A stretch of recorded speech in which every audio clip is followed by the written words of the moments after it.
ልባችን ብዙ ድካም አለው። እግዚአብሔር ከዚህ የልብ ክፋት ነፃ ያውጣ። እግዚአብሔር ልቡናችን ከተስተካከለማ አንዴ ነው የሚመለሰው። ክርስቲያኖች አንድንም ሰው አይተው።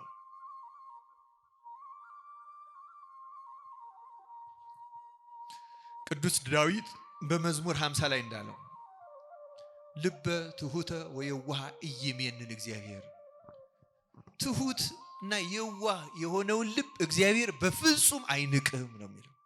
እንግዲህ ተመልከቱ ክርስቲያኖች፣ እግዚአብሔር የማይንቅ ከሆነ አድልቶ አይደለም የተወነን፣ ልቡናችን ትሁት የዋህ ስላልሆነ። ክርስቲያኖች እግዚአብሔር የማንንም ልቡ ትሁት የሆነ ማንኛውንም ልብ እግዚአብሔር አይንቅ።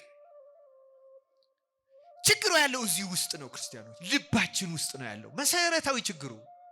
እንቅፋታችን ሌላ አይደለም ክርስቲያኖች፣ የኛው የራሳችን ልቡ ነው። ይህን ጾም እንጠቀምበት። በሽተኛ ካልሆን በቀር ረዘም ያለ ጊዜ እንጹም። ረዘም ያለ ጊዜ ብቻ አይደለም፣ ውለንም ስንበላ መጥነን እንብላ።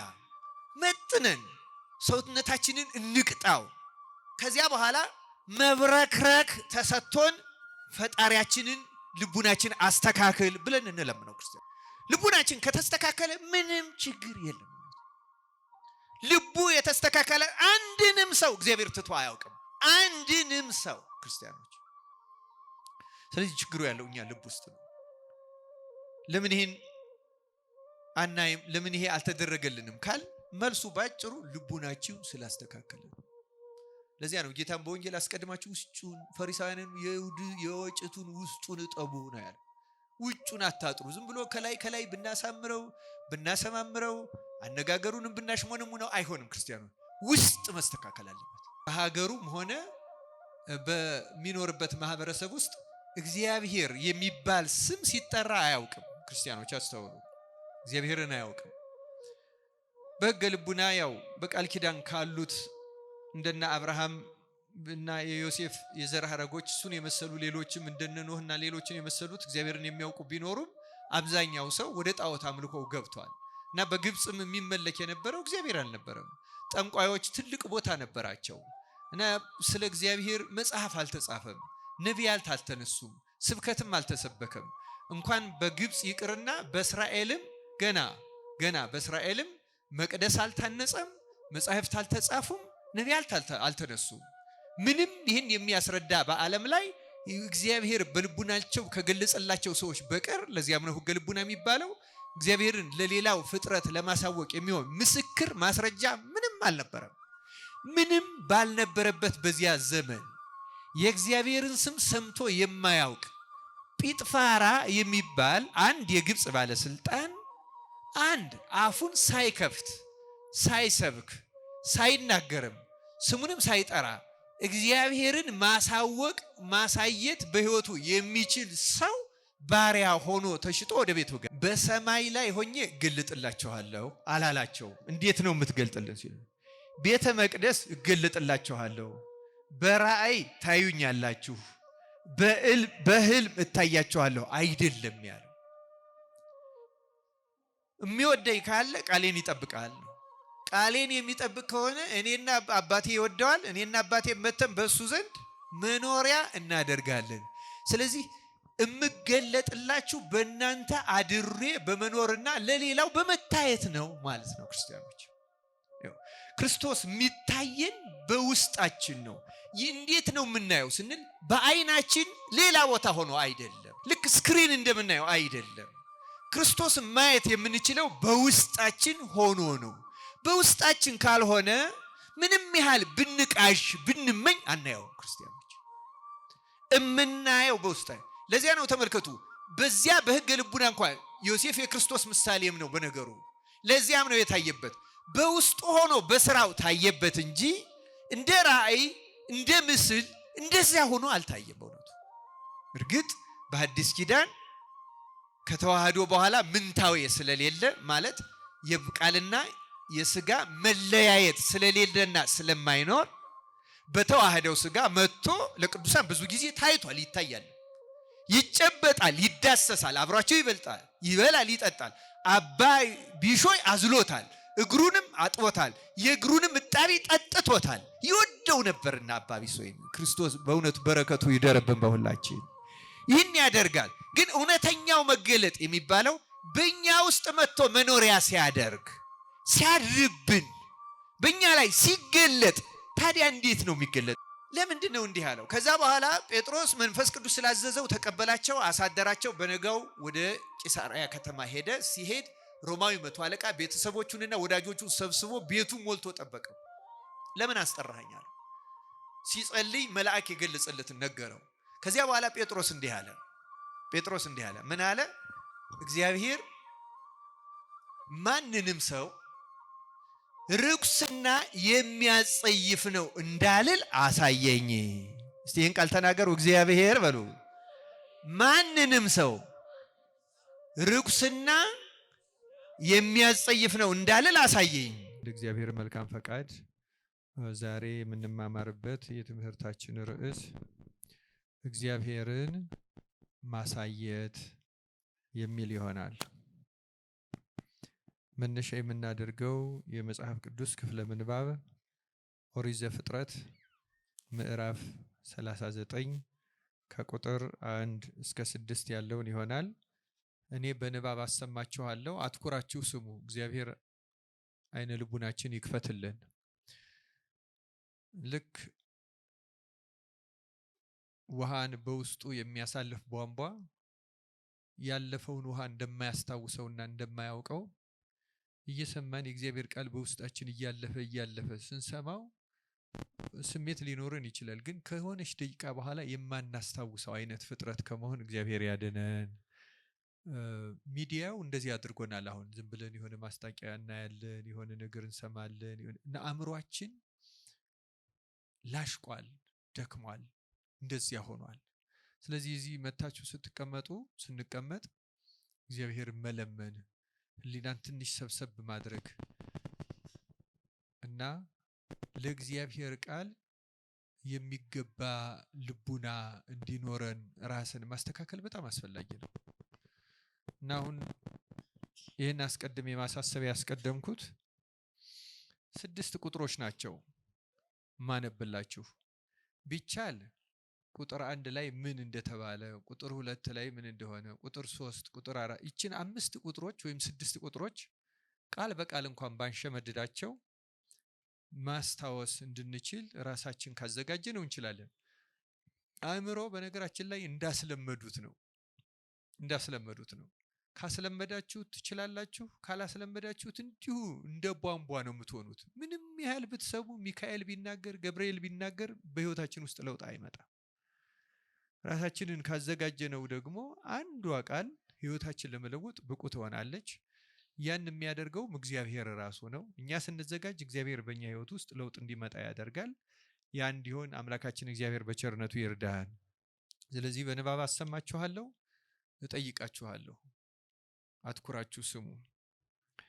ዮሴፍ ግን ወደ ግብፅ ወረደ። የፈርዖን ጃንደረባ የዘበኞቹ አለቃ የሚሆን የግብፅ ሰው ጲጥፋራ ወደ ግብፅ ካወረዱት ከእስማኤላውያን እጅ ገዛው። እግዚአብሔርም ከዮሴፍ ጋር ነበረ፣ ስራውም የተከናወነለት ሰው ሆነ። በግብፃዊው ጌታውም ቤት ነበረ። ጌታውም እግዚአብሔር ከእርሱ ጋር እንዳለ እርሱ የሚሰራውንም ሁሉ እግዚአብሔር በእጁ እንዲያከናውንለት አየ። ዮሴፍም በጌታው ፊት ሞገስን አገኘ፣ እርሱንም ያገለግለው ነበር። በቤቱም ላይ ሾመው፣ ያለውንም ሁሉ በእጁ ሰጠው። እንዲህም ሆነ በቤቱ ባለውም ሁሉ ላይ ከሾመው በኋላ እግዚአብሔር የግብፃዊውን ቤት ስለ ዮሴፍ ባረከው። የእግዚአብሔር በረከት በውጭም በግቢም ባለው ሁሉ ላይ ሆነ። ያለውንም ሁሉ ለዮሴፍ አስረከበ። ከሚበላውም እንጀራ በቀር ምንም ምን የሚያውቀው አልነበረም ይላል። ስለ ቃሉ የእግዚአብሔር ስሙ የተመሰገነ ይሁን። አሁን ቁጥር 3ን እደግምላችኋለሁ እና ቁጥር 3ን ከሰማችሁ በኋላ ደግማችሁ ጥያቄን አቀርባለሁ። ቁጥር 3 እንዲህ ይላል፣ ጌታውም እግዚአብሔር ከእርሱ ጋር እንዳለ እርሱ የሚሰራውንም ሁሉ እግዚአብሔር በእጁ እንዲያከናውንለት አየ ይላል። አየ ተብሎ የተነገረለት ማን ነው? ማን ነው ያየው?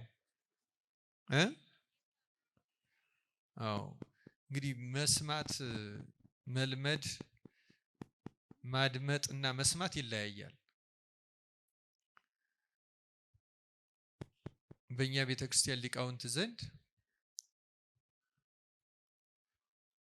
ስለ ዮሐንስ መጥምቅ የሚባለውን ታስታውሳላችሁ አይደለም? ዮሐንስ መጥምቅ እኔ በበረሃ የሚጮህ ሰው ድምፅ ነኝ ብሏል አላለም? ዮሐንስ ለምንድን ነው ራሱን ድምፅ ያለው ስንል ድምፅ አገልግሎቱ መልእክትን ወደ ሰው ማድረስ ነው። ለምሳሌ አሁን እኔ በዚህ በድምፅ ማጓያ ድምፅ ማጓያ ነው የምንለው ራሱ በድምፅ ውስጥ መልእክት ይመጣል። መልእክቱ ወደ ልቡናችሁ ይገባል፣ በአይምሯችሁ ይቀረጻል። ድምፁ ግን ይጠፋል። ወዲያው ተናግሬ ሲጨርስ ድምፁ የለም። አይደለም ነው አይደለም? አሁን ድምፁ ብቻ ነው የሚጠፋው መልእክቱ ነው የሚጠፋው? እናንተ ጋር ነው ጥያቄው። እየሰማችሁ ነው አይደለም? ድምፁ መጥፋት የተፈጥሮ ሕግ ነው። የድምፁ አገልግሎት መልእክት እናንተ ጆሮ ማድረስ ነው። ድምፅ ከጆሮ በኋላ አይገባም። ከጆሮ በኋላ ቃል ነው የሚገባው። ዮሐንስ እኔ ድምፅ ነኝ ያለው ቃልን ወልድን ይዤ የምመጣ ለማለት ነው። ተመልከቱ፣ እርሱ ስለ ወልድ ነው የሰበከው። ያም ከእርሱ በኋላ የሚመጣው ቃል ነው። ስለዚህ ዮሐንስ እኔ ድምፅ ነኝ አለ። አሁን ሁልጊዜም ድምፅ ቃልን ነው የሚያመጣው። ቃል ደግሞ ራሱ ኢየሱስ ክርስቶስ ነው። እየሰማችሁ ነው አይደለም? ስለዚህ መልእክቱን አታስገቡም ማለት በነገራችን ላይ እግዚአብሔርን አታስገቡም ማለት ነው። ከድምፁ ጋር አልፎ የሚሄድ ከሆነ እኛ ጋር ችግር አለ ማለት ነው። እና ክርስቲያኖች በዋዛ እንዳታዩት ይሄን ነገር። አይምሯችን ለመልእክቱ ዝግጁ መሆን ያን የሚያሳልፍ ከሆነ ተዘግቷል ማለት ነው። ከእግዚአብሔር ጋር ተለያይተናል፣ ተቆራርጠናል ማለት ነው። እግዚአብሔር ማስተዋሉን ያድላል። ይኸው ጌታውም አለ ቃሉ እግዚአብሔር ከእርሱ ጋር እንዳለ። በጣም የሚገርም ነው። እርሱ የሚሰራውን ሁሉ እግዚአብሔር በእጁ እንደሚያከናውንለት አየ ይላል። ያየው ማን ነው? አረፍተ ነገርም አልተማራችሁም? እንደው የአረፍተ ነገር ባለቤት አታውቁም? ያየ ማን ነው? ጌታው ነው ያየው። አይደለም እንዴ? ማንን ነው ያየው? ማንን ነው ያየው? ኧረ አይልም አይልም። ያየው እኮ እግዚአብሔርን ነው። አይደለም እንዴ? ያየው እግዚአብሔርን ነው። እግዚአብሔርን ማን ላይ ያየው ስንል ማን ላይ ያየው? ዮሴፍ ላይ ያየው። እንዴት ሆኖ አየው? ልክ በፕሮጀክተር ላይ የሰው ምስል እንደምናይ እንደዚያ ነው ያየው? አይደለም። ያየው ረቂቅ በሆነ መንገድ ልክ ስዕል በሰሌዳ ተስሎ ወይም በቴሌቪዥን መጽሔት ላይ እንደሚታይ አይደለም ያየው። እግዚአብሔርን ያየው በስራ ነው ያየው። እግዚአብሔርን የዮሴፍ ጌታ ጲጥፋራ ያየው ሲሰራ ነው ያለው። ሰምታችኋል? ዮሴፍ የሚሰራውን ሁሉ በእጁ እግዚአብሔር እንደሚያከናውንለት አየ እኮ ነው የሚለው ነው አይደል? ሰምታችኋል አይደለም? ስለዚህ እግዚአብሔርን ያየው በስዕል መልክ አይደለም። ልክ በደመና እንደሚታዩ አንዳንድ ቅርጾች እንደዚያ ቅርጽ ሰርቶ አይደለም ያየው። እግዚአብሔርን ያየው አየው ተብሎ የተጻፈውም ማየት የሚሰጠው መልእክት እንድንረዳ ነው እንጂ እግዚአብሔር ተገለጠለት፣ ታወቀለት፣ ለአእምሮ ተረዳለት። እግዚአብሔር የተገለጠለት የታወቀለት ለህሊናው ለአእምሮ ለሰብዕናው የተረዳው ግን በዮሴፍ ስራ በኩል ነው። በዮሴፍ ህይወት በኩል ነው። በዮሴፍ ማንነት በኩል ነው። ለዚህ ነው ርዕሳችን እግዚአብሔርን ማሳየት ያልነው። መጪው ከሁለት ቀን በኋላ የእናታችን የንጽሕት ቅድስት ድንግል ማርያምን የቃል ኪዳን በዓል ስለምናከብር አንዳንዶቹ እንዲህ ያለውም ነገር ምንነቱ ስለማይገባቸው ምን እንደሆነ በዕለት ዕለት በጉልህ የምንማር ቢሆንም ከዚህ ጋር በተገናኘ ነው ዛሬ በዚህ ርዕስ የምንማማረው። እግዚአብሔር አምላካችን ለሁላችን ምስጢሩን ይግለጥልን። ክርስቲያኖች ተመልከቱ፣ እግዚአብሔርን ሰው በሕይወቱ ማሳየት እንደሚችል ገና በሕገ ልቡና አሁን ያነበብኩላችሁ ታሪክ የሚያስረዳው የተፈጸመው በሕገ ልቡና ነው። ሕገ ኦሪት ከሙሴ ነው የሚጀምረው። ሙሴ ከዮሴፍ ከ200 ዓመት በኋላ የሚመጣ ሰው ነው ሙሴ የሚመጣው እና ኦሪት የምትሰራው ከዚያ በኋላ ነው። ይሄ አሁን ያነበብኩላችሁ ታሪክ ደግሞ በሕገ ልቡና ከያዕቆብ ልጆች አንዱ ከእስራኤል ልጆች አንዱ በሆነው በዮሴፍ ሕይወት የተፈጸመ ነው። ዛሬ የሱን ታሪክ መነሻ አድርገን የግል ሕይወታችንን ቅዱሳን በእግዚአብሔር ፊት ምን እንደሚያደርጉ ወይም ምንድናቸው ለእግዚአብሔር፣ በሌላ ቋንቋ ርዕሳችን ማሳየት ስለሆነ የእግዚአብሔር መታያዎች ናቸው እንጂ አንዳንዶቹ እንደሚሉት መጋረጃዎች አይደሉም። እግዚአብሔር ቅዱሳን የእግዚአብሔር መገለጫዎች፣ መታያዎች፣ መታወቂያዎች ናቸው። ታሪኩን ትንሽ እንድናፍታታውና እንድናየው ፈልጋለሁ። ክርስቲያኖች እንዳልኳችሁ ዮሴፍ ከሙሴ ኦሪትን ከጻፈልን 200 ዓመት በፊት የነበረ ሰው ነው እና እግዚአብሔርን ያየው ጌታው ነው ብለናል። ጌታው የተባለ የዮሴፍ ጌታ ማን ነው? ጲጥፋራ ነው። አይደለም እንዴ? ጲጥፋራ የፈርዖን ባለስልጣን ነው እና ዮሴፍ የሄደው ተሽጦ ወደ ግብፅ ነው። ወደ ግብፅ ተሽጦ ወርዶ እሱ ደግሞ ወደዚያ ካወረዱት ከፍልስጤም ነጋዴዎች ገዛው ይላል። በዚያ ሆኖ ነው እና የዮሴፍ ጌታ ጲጥፋራ በነበረባት ግብፅ በሀገሩም ሆነ በሚኖርበት ማህበረሰብ ውስጥ እግዚአብሔር የሚባል ስም ሲጠራ አያውቅም። ክርስቲያኖች አስተውሉ፣ እግዚአብሔርን አያውቅም። በሕገ ልቡና ያው በቃል ኪዳን ካሉት እንደነ አብርሃም እና የዮሴፍ የዘር ሐረጎች እሱን የመሰሉ ሌሎችም እንደነ ኖህና ሌሎችን የመሰሉት እግዚአብሔርን የሚያውቁ ቢኖሩም አብዛኛው ሰው ወደ ጣዖት አምልኮ ገብቷል እና በግብፅም የሚመለክ የነበረው እግዚአብሔር አልነበረም። ጠንቋዮች ትልቅ ቦታ ነበራቸው እና ስለ እግዚአብሔር መጽሐፍ አልተጻፈም፣ ነቢያት አልተነሱም፣ ስብከትም አልተሰበከም። እንኳን በግብፅ ይቅርና በእስራኤልም ገና በእስራኤልም መቅደስ አልታነጸም፣ መጻሕፍት አልተጻፉም፣ ነቢያት አልተነሱም። ምንም ይህን የሚያስረዳ በዓለም ላይ እግዚአብሔር በልቡናቸው ከገለጸላቸው ሰዎች በቀር፣ ለዚያም ነው ሕገ ልቡና የሚባለው፣ እግዚአብሔርን ለሌላው ፍጥረት ለማሳወቅ የሚሆን ምስክር ማስረጃ ምንም አልነበረም። ምንም ባልነበረበት በዚያ ዘመን የእግዚአብሔርን ስም ሰምቶ የማያውቅ ጲጥፋራ የሚባል አንድ የግብፅ ባለስልጣን አንድ አፉን ሳይከፍት ሳይሰብክ ሳይናገርም ስሙንም ሳይጠራ እግዚአብሔርን ማሳወቅ ማሳየት በሕይወቱ የሚችል ሰው ባሪያ ሆኖ ተሽጦ ወደ ቤቱ ገባ እና እንዴት ይቻላል የሚለውን ጥያቄ ማንሳት አስፈላጊ ነው። በሐዲስ ኪዳን ቢሆን ላንደነቅ እንችላለን። በዚያ ዘመን አንድ ሰው እግዚአብሔርን እንዴት እንዲህ ሊያሳይ ይችላል? እንዴት ነው ዮሴፍ እግዚአብሔርን ያሳየው? ይሄ ቀላል ነገር አይደለም ክርስቲያኖች።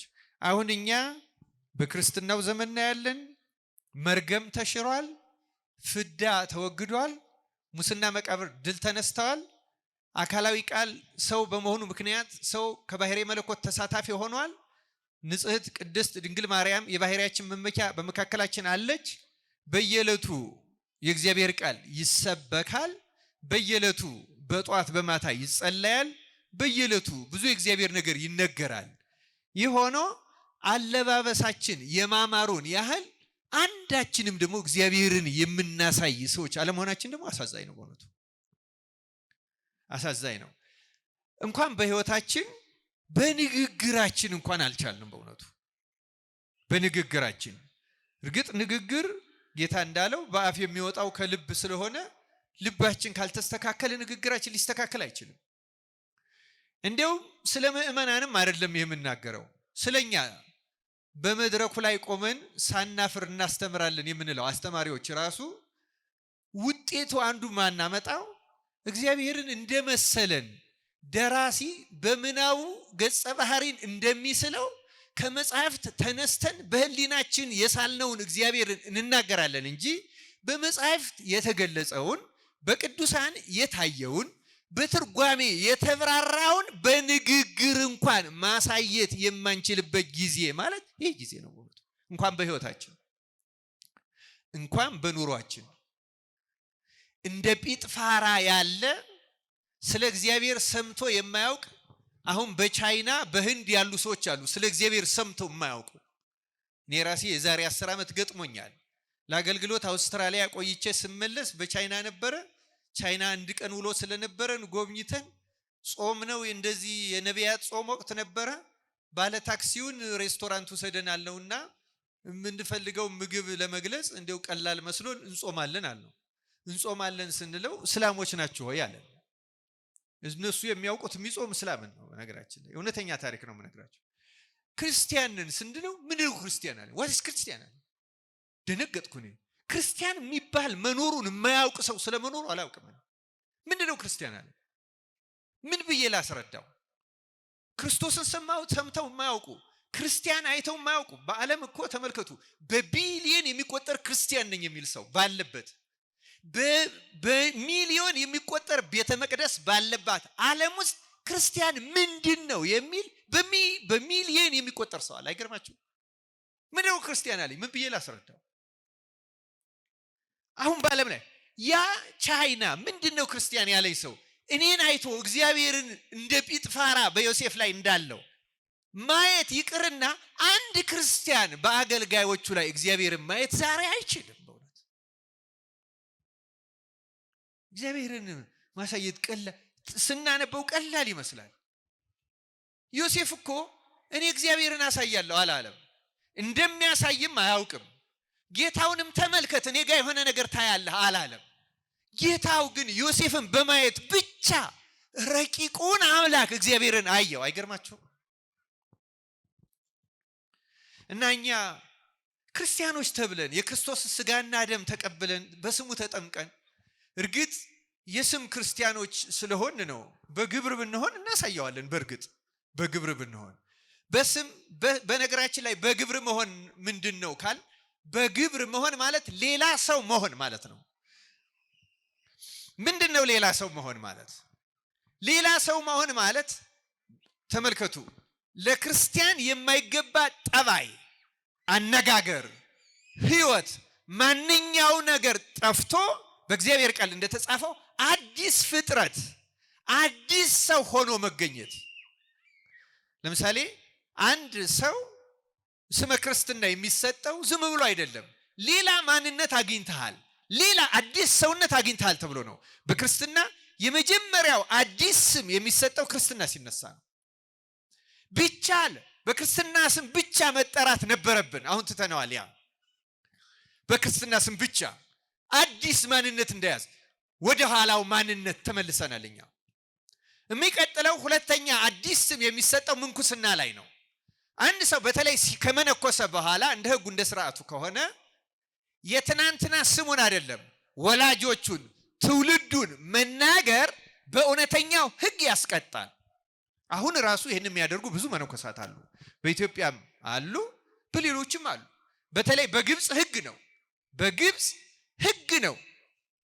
እኔ አንድ ጊዜ አንድ የግብጽ ገዳም የሴቶች ገዳም ውስጥ አንዲት ኢትዮጵያዊት መነኩሲት አግኝቼ ተደነቅኩኝ። እንዲሁ የት ነበርሽ? ማን ነበርሽ? የት አግኝተው አመነኮሱሽ ስላት ይህንማ ከነገርኩህ ቀኖና ገባ ንስሐ ነው የሚሰጠኝ አለች። ክጀዋለሁ። እሱን እኮ መንኩሻለሁ። ሌላ ስም ተሰጥቶኛል፣ ሌላ ግብር አግኝቻለሁ። አንተ ራስህ የምትጠይቀኝ ኢትዮጵያዊት ናት ብለህ ነው። እውነቷን ነው። እውነቷን ነው። የምትኖረው የግብጽ ገዳም ውስጥ ናት። ኢትዮጵያዊት ነሽ ተብሎ አድሎ አይደረግባትም። ምክንያቱም ሌላ ህይወት ነው። ያ በክርስቶስ የሚኖሩት ህይወት ነው። በዜግነት የሚኖር አይደለም። በትውልድ የሚኖር አይደለም። በቋንቋ የሚኖር አይደለም። እኛ ደግሞ ያለንበትን ቦታ እናውቀዋለን።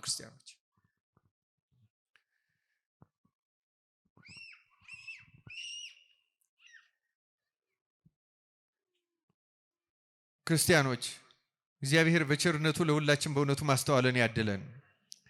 በእውነት ዛሬ ዮሴፍ ታዲያ እንዴት ነው እግዚአብሔርን ሊያሳይ የቻለው? እንዴት እግዚአብሔር ተገለጠበት? እንዴት ሊታይበት ቻለ? እኛ ለምን ማሳየት አልቻልንም? ታላላቆች ለታናናሾች፣ ወላጆች ለልጆች፣ ካህናት ለምእመናን፣ አገልጋዮች ለተገልጋዩ ማሳየት ለምን አልቻልንም? እንደው የግድ አገልጋይ ስለሆን መሆን አለበትም ለማለት አይደለም፣ ግን ከመካከል አለ። ይገርማቸዋል። እግዚአብሔር የሚናገርበት ብድግ ያለ እግዚአብሔር የሚገለጽበት ሰው አለ። አሁን እዚያ ዜና መዋዕል ምዕራፍ 21 ላይ ኢዮሳፍጥ ሞዓባውያንና አዶማውያን ሊወጉት በመጡና በተጨነቁ ወደ እግዚአብሔር ቁርጥ ልመናውን ባቀረበ ጊዜ ልመናው ቁርጥ ስለነበረ፣ ቁርጥ ልመና ማለት ምን ማለት ነው? አንድ ሰው እግዚአብሔርን ከመለመኑ በፊት እግዚአብሔር እንደሚሰማውና እንደሚመልስለት ሳይጠራጠር በልቡናው ሲያደርገው ቁርጥ ልመና ይባላል። ይሰማኝ ይሆን እያለ የሚነገረው አይደለም እሱ ልመና የሚባለው። እና ቁርጥ ልመና አቀረበ። እግዚአብሔር ደግሞ ቁርጥ ልመና ወዲያው ነው የሚሰማው። ከጉባኤው መካከል አንዱን ሰው አናገረው ይላል። አትዋጉም እናንተ፣ እኔ እዋጋል፣ እናንተ ታያላችሁ ብቻ አላቸው ይላል። እግዚአብሔር እንዲህ ያለውን ድምፅ ያሰማን። ይህን ያናገረው አንድ ሰው ነው፣ ከህዝቡ መካከል አንድ ተራ ሰው፣ ግን ህይወቱ ድሉ የተገባ አለ። እግዚአብሔር የሚናገርበት ሰው፣ እግዚአብሔር የሚገለጽበት፣ እግዚአብሔር የሚታይበት አለ። ያ ሰው እንደዚህ ያለ እግዚአብሔር ቅሩብ መሆኑን አያውቅም።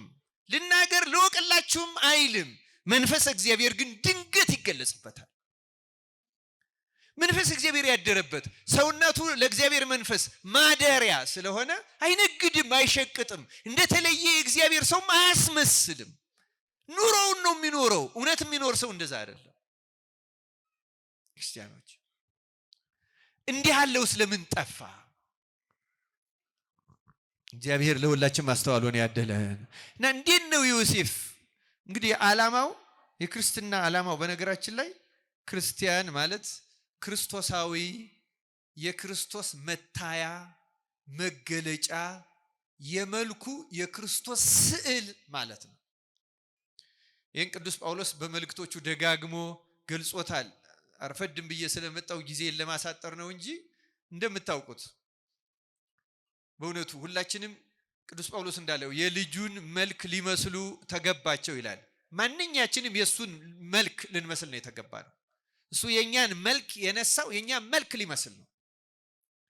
በጠፋው ድሪምም እንደሚተረጎመው ያ የጠፋው 10ኛው ድሪም የንጉሱ መልክ የተሳለበት ነው። ያ ማለት በእኛ በክርስቲያኖች የክርስቶስ መልክ የንጉሱ የተሳለ ነበረ እና አሁን እኛ አጠፋ ነው፣ አይታይብንም። ክርስቶስ በእኛ አይታወቅም። ያ በእኛ ላይ ያለ የፊቱ መልክ የለም። በቅዳሴያችን እንደምንለው ማለት ነው የለም። ማንም አይታይበትም። እኛን አይቶ ክርስቶስን የሚያይ የለም። ነበሩ በታሪክ አሁንም ይኖራሉ። በገዳማቱ የተሰወሩት ይኖራሉ።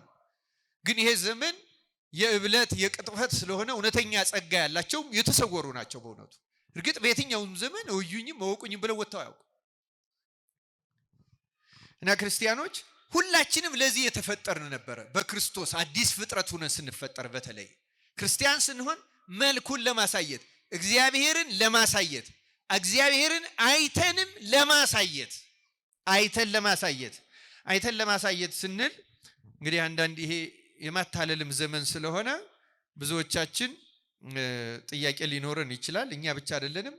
እንደውም ሐዋርያትም ይሄ ጥያቄ እንደነበራቸው መጽሐፍ ቅዱስ ያስረዳል። የዮሐንስ ወንጌል ምዕራፍ 14 ላይ ያለ አንድ ጥቅስ ማንበብ ይኖርብኛል። በእውነቱ ይሄን ለመናገር እንዴት ነው ክርስቶስን የምናየውና የምናሳየው የሚለውን ትንሽ መግቢያ ለመስጠት መጀመሪያ ማለት ነው። ዮሐንስ ወንጌል ምዕራፍ 14 ላይ ለጌታ አንድ ጥያቄ ቀርቦለት ነበረ። ምንድነው? ጌታ ብዙ ወደ መጨረሻው ወደ ስቅለቱ እየተቃረበ ሲሄድ ጠንከር ያሉ ትምህርቶችን አስተማራቸው እና ቁጥር 15 ጀምሮ ብታገኙት ሰፊ ማብራሪያ ታገኛላችሁ። ብትወዱኝ ትእዛዜን ጠብቁ። እኔም አብን እለምናለሁ ለዘላለም ከእናንተ ጋር እንዲኖር ሌላ አጽናኝ ይሰጣችኋል። እርሱም ዓለም የማያየውና የማያውቀው ስለሆነ ሊቀበለው የማይቻለው የእውነት መንፈስ ነው። ነገር ግን ከእናንተ ዘንድ ስለሚኖር በውስጣችሁም ስለሚሆን እናንተ ታውቃላችሁ ይላል። በምናችሁ ስለሚሆን ነው የሚለው? በምናችሁ? በውስጣችሁ ስለሚሆን ይላልና ወላጆች እንደሌላቸው ልጆች አልተዋችሁም፣ ወደ እናንተ እመጣለሁ። ገና ጥቂት ዘመን አለ፣ ከዚህም በኋላ ዓለም አያየኝም፣ እናንተ ግን ታዩኛላችሁ። እናንተ ግን ምን ትሉኛላችሁ አለ። ይህ ክርስቲያን የሆነ ሁሉ ማየት አለበት ክርስቶስን። ታዩኛላችሁ፣ እኔ ሕያው ነኝና እናንተ ደግሞ ሕያዋን ትሆናላችሁ። እኔ በአባቴ እንዳለው እናንተም በእኔ እንዳላችሁ እኔም በእናንተ እንዳለው በዚያ ቀን ታውቃላችሁ። ትእዛዜ በእርሱ ዘንድ ያለችው የሚጠብቃትም የሚወደኝ እርሱ ነው። የሚወድኝንም አባቴ ይወደዋል፣ እኔም እወደዋለሁ፣ ራሴንም እገልጥለታለሁ። ራሴን ምን አደርግለታለሁ? ተመልከቱ እንግዲህ ታዩኛላችሁ፣ እገልጥላችኋለሁ፣ መንፈስ በውስጣችሁ ይኖራል ነው የሚለን። ክርስቲያን ማለት ይሄ ማለት ነው። ክርስቲያን ልክ ይሄን ሲል ያስቆሮቱ ያይደለ ይሁዳ፣ ሌላኛው ይሁዳ እንዲህ ያህል ጥያቄ ያቀረበ፣ ጌታ ሆይ ለዓለም ሳይሆን ራስህን ለእኛ ልትገልጥ ያለህ እንዴት ነው አለው። አያችሁ፣ ለዓለም ሳይሆን ለእኛ የምትገልጥልን እንዴት ነው የምትገለጥልን? እንዴት ነው የምናይህ ብሎ ጠየቀው ይላል። እና በዚህ ጊዜ ጌታም እንዲህ አለ። ኢየሱስም መለሰ አለው፣ አድምጡ፣ የሚወደኝ ቢኖር ቃሌን ይጠብቃል፣ አባቴም ይወደዋል፣ ወደ እርሱም እንመጣለን። ምን እናደርጋለን? እንመጣለን። አብና ወልድ ወደ እርሱም እንመጣለን፣ በእርሱም ዘንድ መኖሪያ እናደርጋለን። ስለ ቃሉ የእግዚአብሔር ስሙ የተመሰገነ ይሁን። በሰማይ ላይ ሆኜ እገልጥላችኋለሁ አላላቸው። እንዴት ነው የምትገልጥልን ሲሉ፣ ቤተ መቅደስ እገልጥላችኋለሁ፣ በራእይ ታዩኛላችሁ፣ በህልም እታያችኋለሁ አይደለም ያለው። የሚወደኝ ካለ ቃሌን ይጠብቃል ነው። ቃሌን የሚጠብቅ ከሆነ እኔና አባቴ ይወደዋል፣ እኔና አባቴ መተን በእሱ ዘንድ መኖሪያ እናደርጋለን። ስለዚህ እምገለጥላችሁ በእናንተ አድሬ በመኖርና ለሌላው በመታየት ነው ማለት ነው። ክርስቲያኖች ክርስቶስ የሚታየን በውስጣችን ነው። ይህ እንዴት ነው የምናየው ስንል በአይናችን ሌላ ቦታ ሆኖ አይደለም፣ ልክ ስክሪን እንደምናየው አይደለም። ክርስቶስን ማየት የምንችለው በውስጣችን ሆኖ ነው። በውስጣችን ካልሆነ ምንም ያህል ብንቃዥ ብንመኝ አናየው። ክርስቲያኖች እምናየው በውስጣችን። ለዚያ ነው ተመልከቱ፣ በዚያ በሕገ ልቡና እንኳን ዮሴፍ የክርስቶስ ምሳሌም ነው በነገሩ። ለዚያም ነው የታየበት፣ በውስጡ ሆኖ በስራው ታየበት እንጂ እንደ ራእይ እንደ ምስል እንደዚያ ሆኖ አልታየም። በእውነቱ እርግጥ በሐዲስ ኪዳን ከተዋህዶ በኋላ ምንታዌ ስለሌለ ማለት የቃልና የሥጋ መለያየት ስለሌለና ስለማይኖር በተዋህደው ሥጋ መጥቶ ለቅዱሳን ብዙ ጊዜ ታይቷል፣ ይታያል፣ ይጨበጣል፣ ይዳሰሳል፣ አብሯቸው ይበላል፣ ይጠጣል። አባይ ቢሾይ አዝሎታል፣ እግሩንም አጥቦታል፣ የእግሩንም እጣቢ ጠጥቶታል። ይወደው ነበርና አባ ቢሾይ ክርስቶስ በእውነቱ በረከቱ ይደርብን በሁላችን። ይህን ያደርጋል። ግን እውነተኛው መገለጥ የሚባለው በእኛ ውስጥ መጥቶ መኖሪያ ሲያደርግ ሲያድርብን በእኛ ላይ ሲገለጥ። ታዲያ እንዴት ነው የሚገለጥብን? እኛ እግዚአብሔር እንደዚያ ሆኖ የሚታይብን ሊገለጥብን የሚችለው ምን ብንሆን ነው? ዮሴፍ እንዴት እግዚአብሔር ታየበት የሚለውን ትንሽ ታሪኮችን አንስቼ ትንሽ ለማየት እንሞክራለን። እግዚአብሔር ለሁላችን ማስተዋሉን ያደለን። ክርስቲያኖች በእውነት ክርስቶስን እግዚአብሔር ማሳየት ነው ዋናው ተግባራችን ብያለሁ። የክርስትና ዓላማው እሱ ነው እንጂ ተሰብስቦ እንደ ስቴዲየም ደጋፊ ሞራል ሰጥቶ የሚኬድበት አይደለም። የክርስትና አውደ ምሕረት ወይም ድምቀት ሰጥተን መብዛታችን አሳይተን የበላጭነት ስሜት ፈጥረን ስርዓታችን ያማረ መሆኑን ፎክረን የምንሄድበት አደባባይ አይደለም። የማንኛውም እንቅስቃሴና ጉባኤ፣ ቅዳሴ፣ ማህሌት፣ ሰዓታት፣ ምህላ፣ ጸሎት፣ ዑደት ዓላማው እግዚአብሔርን ማሳየት ነው ወይም እግዚአብሔርን ከኛ ጋር ማድረግ ነው። ክርስቲያኖች በቸርነቱ በእውነት ከኛ ጋር ይሆን።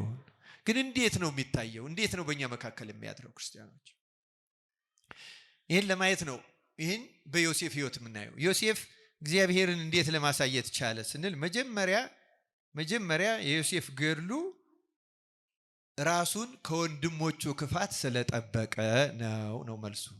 ዮሴፍ ምን ስላደረገ ነው? ከወንድሞቹ ክፋት። የወንድሞቹን ክፋት አሁን አላነበብኩላችሁም፣ ታሪኩን ግን ብዙ ጊዜ የምትሰሙት የምታውቁት ነው። ያነበብኩላችሁ ቅድም ኦሪት ዘፍጥረት ምዕራፍ 39 ቁጥር 1 እስከ 5 ነው። ኦሪት ዘፍጥረት ምዕራፍ 37ን ስታነቡት ዮሴፍ መጀመሪያ ስራ በአባቱ ቤት እንዴት እንደጀመረ የ17 ዓመት ልጅ ሲሆን ከዚያ በግ ጥበቃ ወደ ወንድሞቹ ሲወጣ ወንድሞቹ ከሱ በላይ 10 ወንድሞች አሉት፣ ታላላቆቹ ናቸው። በዚያ በልማድ ይኖሩ ስለነበረ ከአባታቸው ቅድስና ይልቅ ክፋት ተጠናውቷቸው ነበር እና ዮሴፍ የወንድሞቹን ክፋት ወደ አባቱ አመጣ ይላል። አልተባበረም። ክፋታቸውን አየ፣ ታዘበ። ምንም ቢሆን ታላላቆቼ ናቸው፣ ወንድሞቼ ናቸው፣ እነሱ ጥሩ ነው ያሉት ጥሩ፣ እነሱ መጥፎ ነው ያሉት መጥፎ ነው ብሎ ከወንድሞቹ ጋር አልተስማማም፣ አላበረም። ግን ታላላቆቹ ስለሆኑና ሊመክራቸው ስለማይችል ወደ አባቱ አመጣ። እግዚአብሔር ለዮሴፍ መጀመሪያ ጸጋ የሰጠው ራሱን ከወንድሞቹ ክፋት ስለጠበቀ ነው። ክርስቲያኖች መጀመሪያ ራስን በቤተሰባችን ውስጥ ክፉ ሰው ካለ እኛም ልንሆን እንችላለን። በነገራችን ላይ ስንሰማ ሌላውን እንላለን እንጂ ክፉዎቹ እኛም ልንሆን እንችላለን። ያን ክፋት ግን ከማህበረሰብ ነው የምንወስደው፣ ከሰው ነው። በነገራችን ላይ ከታላቅ ሊሆን ይችላል፣ ከወላጅ ሊሆን ይችላል፣ ከጎረቤት ሊሆን ይችላል፣ ከጓደኛ ሊሆን ይችላል፣ ከሰፈሩ ከማህበረሰቡ ሊሆን ይችላል። ምክንያቱም አንዳንዱ ክፋት የማህበረሰብ ባህል ሆኗል፣ መገለጫ ሆኗል። ልክ በሐረር እናትን እየተሳደቡ መናገር ልማድ እንደሆነው ማለት ነው። አሁን የአዲስ አበባም ሆኗል። ምን አሁን የአዲስ አበባ ብቻ የኢትዮጵያ ሆኗል። እግዚአብሔር እንዲህ ያለውን በሽታ ነቅሎ ይጣለልን እና ክርስቲያኖች አስተውሉ። ክፋት ቀላል ነገር እንዳይመስላችሁ። አንዳንድ ጊዜ ስንሰማው እንዲሁ እኔ አሁን ክፋት አለብኝ የሚል ህሊና ሊመጣብን ይችላል። እንዲህ ይላል የእግዚአብሔር ቃል ትንቢተ ኤርምያስ ምዕራፍ 17 ቁጥር 9 ላይ የሰው ልብ ይላል፣ የሰው ልብ ከሁሉ ይልቅ ተንኮለኛ እጅግም ክፉ ነው፣ ማንስ ያውቀዋል ይላል። ይህ እግዚአብሔር ቃል ነው። ይሄ ለአበበ ወይም ለገብረ ማርያም ለወለተ ማርያም የተጻፈ አይደለም። አጠቃላይ ስለ ሰው ባህሪያችን በጣም ደካማ ነው። በእውነቱ ክፋት የሚስማማው ነው። ክፋት ብቻ አይደለም፣ ቅድስናም ጽድቅም በጎነትም እኮ ይስማማዋል። ግን የሰው ልብ ነው የሚለው የእግዚአብሔር ቃል ከሁሉ ይልቅ ተንኮለኛ እጅግም ክፉ ነው፣ ማንስ ያውቀዋል። ሌላው ቀርቶ ይገርማቸዋል። ምን ያህል ክፉ እንደሆን አናውቀውም። ምን ያህል ችግር እንዳለብን አናውቀውም። ክርስቲያኖች የዚህ ትምህርት መሰረታዊ ዓላማ ራሳችንን በእግዚአብሔር ቃል ልክ ጧት ቤታችን በመስታወት ፊታችን እንደምናየው በእግዚአብሔር ቃል ነፍሳችንን እንድንመረምራት እና ከእግዚአብሔር ምን ያህል እንደራቅን አውቀን እንድንመለስ ነው። ክርስቲያኖች እግዚአብሔር በቸርነቱ ይመልሰን። በእውነት የሰው ልብ በጣም ክፉ ነው ይላል። በጣም አድሏዊ ነን እኛ። ህሊናችን የተለማመደው ነገር ስለሆነ ትክክል የሚመስለን ችግር ያልሆነ የሚመስለን በእግዚአብሔር ቃል ሲታይ በጣም አደገኛና ስህተት ሊሆን ይችላል። ክርስቲያኖች አንድ ታሪክ ረጅም ቢሆንም ባጭሩ ልተርክላችሁ። ስለ ሰው የሰው ልብ ምን ያህል ከባድ እንደሆነ ትንቢተ ኤርምያስ ላይ የተገለጸው ቃል ምን ያህል ትክክል እንደሆነ እንድናይ አንድ ትልቅ ቅዱስ ላንሳ። ሊቀ ሐዋርያት ቅዱስ ጴጥሮስን ታውቁታላችሁ አይደለም? በረከቱ በሁላችን ይደርብን። ቅዱስ ዮሐንስ አፈወርቅ እንደሚለው እነዚህን ታሪኮች የምናነሳቸው እግዚአብሔር ለኛ ማስተማሪያ ስለገለጣቸው ነው እንጂ አሁን ቅዱስ ጴጥሮስን ምንወቅስበትና ምንነቅፍበት አቅምም ሁኔታም ኖሮ አይደለም። ክርስቲያኖች ያንን እግዚአብሔር ከህሊናችን ያርቅ። ግን የሰው ልብ ምን እንደሆነ ደግሞ የቅዱሳን ሕይወት ያሳያል። በነገራችን ላይ በቅድስና ያሉ ሰዎች እንኳን በልቡናቸው ውስጥ ምን ያህል ድካም ይገኝባቸው እንደነበረ የቅዱስ ጴጥሮስን ረጅም ታሪክ እኔ አልተርክም። አንዳንዶቹን ነገሮች ግን ማስታወስ ፈልጋለሁ። ቅዱስ ጴጥሮስ ጌታ መጀመሪያ ከጠራቸው 4 ሐዋርያት ውስጥ አንዱ ነው። የእንድርያስ ወንድም ነው። ስለዚህ ከመጀመሪያዎቹ ሐዋርያት ነው። እስከ መጨረሻው አልተለየም። ዋናዎቹን ነገሮች ለማንሳት በፊልጶስ ቂሳሪያ ጌታ ሰዎች የሰው ልጅ ማን ይሉታል ብሎ ሲጠይቅና አንዳንዶች ኤርምያስ፣ አንዳንዶች ሙሴ፣ አንዳንዶች ኤልያስ ወይም ከነቢያት አንዱ ነው ይላሉ ሲል እናንተስ ማን ትሉኛላችሁ ብሎ ሐዋርያትን ሲጠይቃቸው ቅዱስ ጴጥሮስ ምን ብሎ ነው የመለሰ? አንተ የማን ልጅ ነህ ያለ? የሕያው እግዚአብሔር ልጅ ነህ አይደለም? ጌታ ምን ብሎ መለሰለት? ይህንን ስጋህና ደምህ አልገለጸልህም ማለት። ስለዚህ ተመልከቱ፣ ቅዱስ ጴጥሮስ ገና ደቀ መዝሙር በነበረበት በመጀመሪያው ዓመታት መንፈስ ቅዱስ ምስጢር ገልጾ ያናገረው ሐዋርያ ነበር። ክርስቶስን ወልደ እግዚአብሔር ነህ ብሎ መጀመሪያ የመሰከረ ሐዋርያ ቅዱስ ጴጥሮስ ነው። በዚህም የተነሳ አንተ አለት ነህ፣ በዚህችም አለት ላይ ቤተክርስቲያኔን እሰራታለሁ፣ የሲኦል ደጆችም አይችሏትን ብሎ የክህነት መሰረት የክህነትን ቁልፍ መሰረት መጀመሪያ የጣለው በጴጥሮስ ልቡና ላይ ነው። በረከቱ በሁላችን ይደርብን። ጴጥሮስ እንዲህ ያለ ሐዋርያ ነው። ጴጥሮስ ከዚያ በኋላ ብዙ ታምራት፣ በኋላ ልራመድ አለ፣ ተራመድ አለው። ብዙ አጋንንትን አወጣ፣ ብዙ ነገር አደረገ። በኋላም ሰው ሁሉ እረኛውን እመታለሁ በጎቹ ይበተናሉ የሚለው ትንቢት ይደርስ ይፈጸም ዘንድ ዛሬ የሰው ልጅ ስለእናንተ ተላልፎ እናንተም ከኔ ትሸሻላችሁ ሲል ሌሎች ሁሉ ቢክዱ እኔ ግን አልክድህም አለ ጴጥሮስ። ላለመካድም ሞከረ። የማልኮስን ጆሮ ቆረጠ። ያ ስሜቱ ነው። ክርስቲያኖች የሚችለውን አድርጓል ቅዱስ ጴጥሮስ። በኋላ ግን ሳያውቀው ክዶ ተገኘ። ዶሮ ሳይጮህ ስንት ጊዜ ትክደኛለህ ብሎታል። እንዳለው ክዶ ተገኘ። ግን ጌታ ደግሞ በኋላ ጴጥሮስ ሆይ ትወደኛለህን? አዎ ጌታ ሆይ እንደወደህ አንተ ታውቃለህ እያለ በጎችን ጠብቅ፣ ግልገሎችን አሰማራ፣ ጠቦቶችን ጠብቃለና የስልጣነ ክህነትን ቁልፍ መጨረሻ ሰጠው። ሰዎች እንዳያቆስሉት ተከላከለለት። እንዳያቆስሉት ማለት ምን ማለት? አንተ እኮ የተሰቀለለት ክደሃል፣ አንተን እንዴ ፍጹም ሐዋርያ ነህ እንዳይባል የክህነትን ከተንሳኤው በኋላ የክህነትን ቁልፍ የሰጠው ለቅዱስ ጴጥሮስ። ስለዚህ ቅዱስ ጴጥሮስ ድክመትን ቢገኝበት በድክመቱ ልንነቅፈው አልተፈቀደልንም።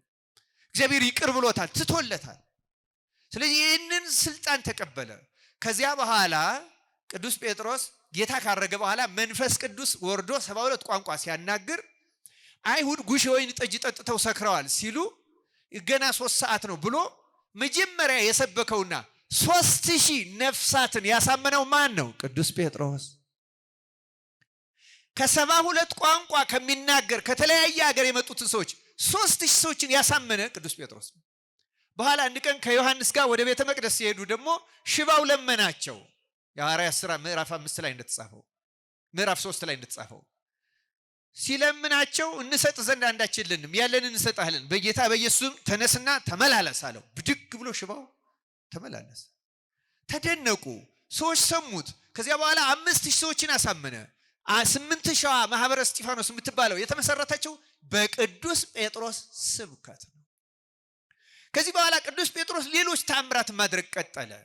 የሐዋርያት ሥራ ምዕራፍ 8 ላይ እንደምናየው ልዳ ወደምትባለው ከተማ ሄዶ አንዲት ሴት ዶርቃ የምትባለውን ከሞተች በኋላ አስነሳ። ተመልከቱ።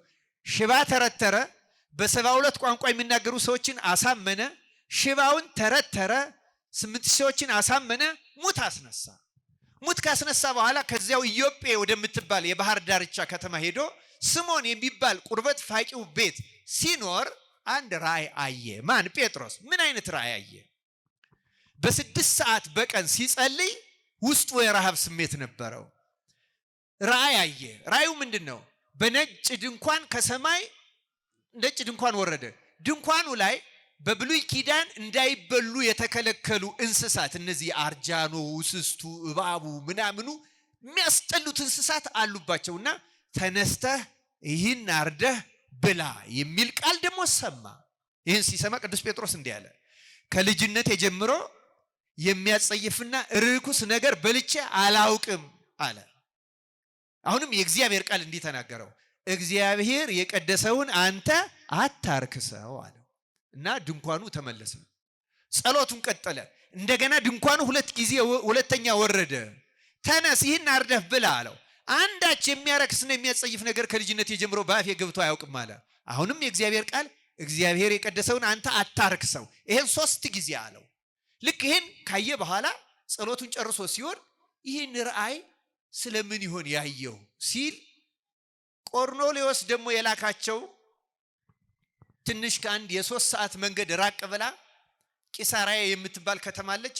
በዚያች የሚኖር የነበረ ሮማዊ 100 አለቃ ቆርኔሌዎስ እግዚአብሔርን አያምንም፣ በልቡ ግን ከእውነት ለአምላክ የሚገዛ ነበርና ሲጸልይና ሲጾም እግዚአብሔር ጾሙን ጸሎቱን ተቀበለለት። የኛንም ይቀበልልን።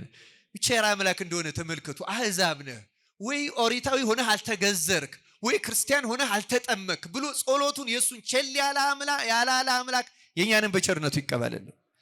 ግን ምን አለው? ለድህነት ግን አይጠቅምህም። ልብህ ጥሩ ነው፣ ወደ አምላክ ያለ ፍላጎት ትክክል ነው። ግን ትድን ዘንድ ማድረግ የሚገባህን ጴጥሮስ የሚባል ሐዋርያ ስምዖን የሚባል ቤት በኢዮጴ ያለና አስጠራ ብሎ መልአክ ተገልጾ ነግሮ ስለነበረ ይሄ ሰው መልእክተኞቹን ልኳል። አሁን ተመልከቱ፣ እነዚያ መልእክተኞቹ ሲደርሱ ነው ጴጥሮስ ይህን ራእይ ያየው። እና ይህን ራእይ ያየው ስለምን ይሆን እያለ ሲያስብ መንፈስ ቅዱስ በቃል እንዲህ ብሎ ተናገረው ይላል።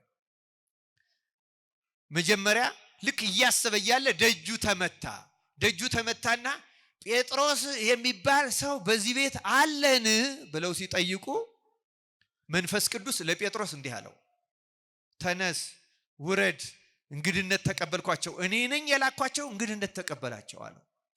እግዚአብሔር እኛንም እንደዚህ ይምራን ይግለጽልን። ለምንድነው እንዲህ አለው ነው?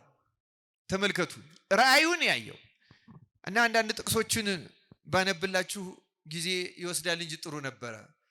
ለምንድነው እንዲህ አለው? ከዛ በኋላ ጴጥሮስ መንፈስ ቅዱስ ስላዘዘው ተቀበላቸው፣ አሳደራቸው። በነጋው ወደ ቂሳርያ ከተማ ሄደ። ሲሄድ ሮማዊ 100 አለቃ ቤተሰቦቹንና ወዳጆቹን ሰብስቦ ቤቱን ሞልቶ ጠበቀው። ለምን አስጠራኸኝ አለው። ሲጸልይ መልአክ የገለጸለትን ነገረው። ከዚያ በኋላ ጴጥሮስ እንዲህ አለ። ምን አለ?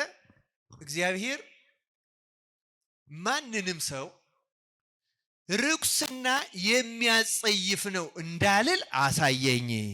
እስቲ ይህን ቃል ተናገሩ። እግዚአብሔር በሉ። ማንንም ሰው ርኩስና የሚያጸይፍ ነው እንዳልል አሳየኝ። ለኛም ይህንን ያሳየን። ተመልከቱ ጴጥሮስ፣ ተመልከቱ የነገርኳችሁ ሰው ነው። ምን አይነት ሰው ነው? ገና ከልጅነቱ የወልደ እግዚአብሔርን ማንነት ያወቀና የመሰከረ ሰው ነው። መንፈስ ቅዱስ ገልጾልሃል የተባለ ቢክድም ተመልሶ ስልጣነ ክህነት የተሰጠው ሙት ያነሳ 8 ሰዎች ያሳመነ ሽባ የተረተረ። ይሄ ሆኖ ግን ልቡና ውስጥ አንድ ችግር ነበረች። ምን አይነት ችግር? አህዛብን በትውልዳቸው ከእስራኤል ውጭ የሆኑ ሰዎችን እግዚአብሔር ለሐዲስ ኪዳን ለክርስትና ይቀበላቸዋል ብሎ ለመቀበል ገና ልቡናው ዝግጁ አልነበረም። ተመልከቱ መንፈስ ቅዱስ ወርዶበት 72 ቋንቋ ያናገረው በዓለም ሄዶ ዞሮ እንዲያስተምር ነው። አሁን ግን በራሱ ምድር በእስራኤል ያለውን ሮማዊ ሰው እንኳን ለመቀበል ዝግጁ አልነበረም። ስለዚህ አንተ አለው እነዚያን የማይበሉ እንስሳት ያሳየው፣ ርኩሳን የተባሉትን ያሳየው። አህዛብ እንደዚያ ናቸው ለእስራኤል። ግን ደግሞ ተመልከት እግዚአብሔር ተቀብሏቸዋል። በሐዲስ ኪዳን የሞትኩላቸው ለነሱ ነው። ስጋዬን የቆረስኩት ደሜን ያፈሰስኩት ለነሱ ነው። እስራኤል በመገዘራቸው አህዛብ ባለመገዘራቸው የመንዛቸው አህዛብ እስራኤል ካህን ስላላቸው አህዛብ ስለሌላቸው እነዚህ የረከሱ እነዚህ የተቀደሱ አይደሉም። ክርስቶስ ለሁሉም አንድ ጊዜ ሞቷል፣ ስጋውን ቆርሷል። አሁን በክርስቶስ ሰው በእግዚአብሔር ፊት ርኩስ የለም። አታድላ። ወንጌል የሚገባቸው እስራኤል ብቻ ናቸው ብለህ አታስብ።